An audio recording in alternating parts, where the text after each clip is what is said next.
কিন্তু ওই এলাকায় এক সপ্তাহ ধরে এই দুর্ভোগ ছিল, এখনো কিছুটা সেখানে আছে। এছাড়াও দেশের উত্তরাঞ্চল, সিলেট অঞ্চল, ময়মনসিংহ অঞ্চল, এই তিনটা অঞ্চল এই চট্টগ্রামের সাথে তারাও ক্ষতিগ্রস্ত।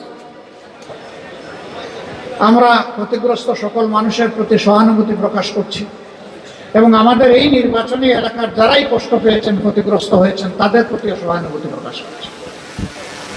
এরপর পরে আমরা চেষ্টা করেছি, এখানে দুইটা কঠিন সংকট চলছিল, একটা গ্যাসের সংকট আর একটা পানি বা জলের সংকট। এই দুইটাই কিভাবে সমাধান করা যায়, সরকারের সংশ্লিষ্ট সকল দপ্তরের ঊর্ধ্বতন কর্মকর্তাদেরকে নিয়ে আমরা দফায় দফায় বসেছি। তারা কাজ শুরু করেছেন, আলহামদুলিল্লাহ অনেকটা সমাধান হয়েছে, আরও বহু কিছু বাকি রয়ে গিয়েছে। যেটা বাকি ওইটাও সমাধান করতে হবে। তবে সবাইকে আমি একটু ধৈর্য ধরার অনুরোধ জানাবো। আমরা যখন হাত দিয়েছি, ইনশাআল্লাহ আমরা এটা সমাধান করেই গড়ে ফিরবো ইনশাআল্লাহ। এতে একটু সময় লাগবে, সেই সময়টা আপনারা ধৈর্য ধরে আমাদেরকে সহযোগিতা করবেন। মানুষ যখন কষ্টে থাকে তখন সে সময় বুঝে না, সে মনে করে যে এখনই আমার সমস্যার সমাধান হওয়া উচিত এবং পারলে এটাই হওয়া উচিত, কিন্তু চাইলেই সবসময় সবকিছু করা যায় না। দেশের এই সংকট বিশেষ করে শুধু এই এলাকায় নয়, সারা বাংলাদেশে। এখন আপনারা দেখতে পাচ্ছেন গ্যাসের যে পাম্পগুলো আছে সেখানেও সংকট তো হবেই। সব জায়গায় যদি চুরের মেলা থাকে তাইলে সংকট সমাধান হবে কিভাবে? ঘাটে ঘাটে, জুড়ায় কোনায় চুরেরা বসে আছে। এই জন্য এই সংকটগুলা দিন দিন বৃদ্ধি পাচ্ছে। বৈধ লাইন যে নিয়েছে সে গ্যাস পায় না, আবার বাঁকা পথে চুরি করে যে লাইন নিয়েছে ও ঠিকই গ্যাস পায়।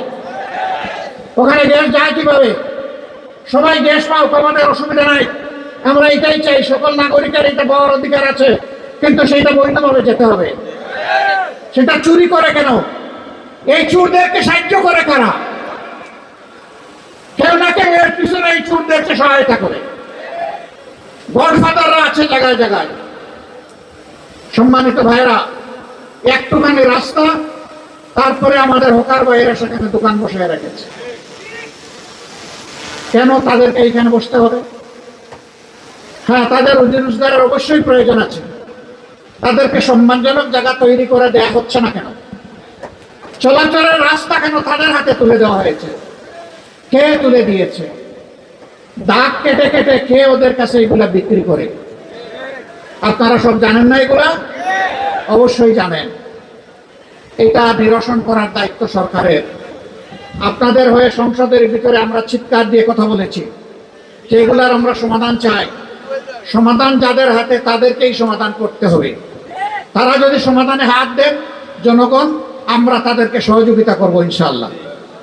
কিন্তু হাত যদি না দেন, এই বোঝা যদি আরো ভারী হয়, তাহলে একসময় বোঝা গিয়ে তাদের গাড়ে পড়বে ইনশাআল্লাহ।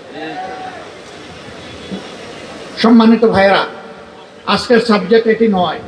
আমি কার্যত দুঃখ প্রকাশ করতেই দাঁড়িয়েছিলাম যে ওই সময়টা যে আমি সাথে সাথে রেসপন্স করতে পারি নাই।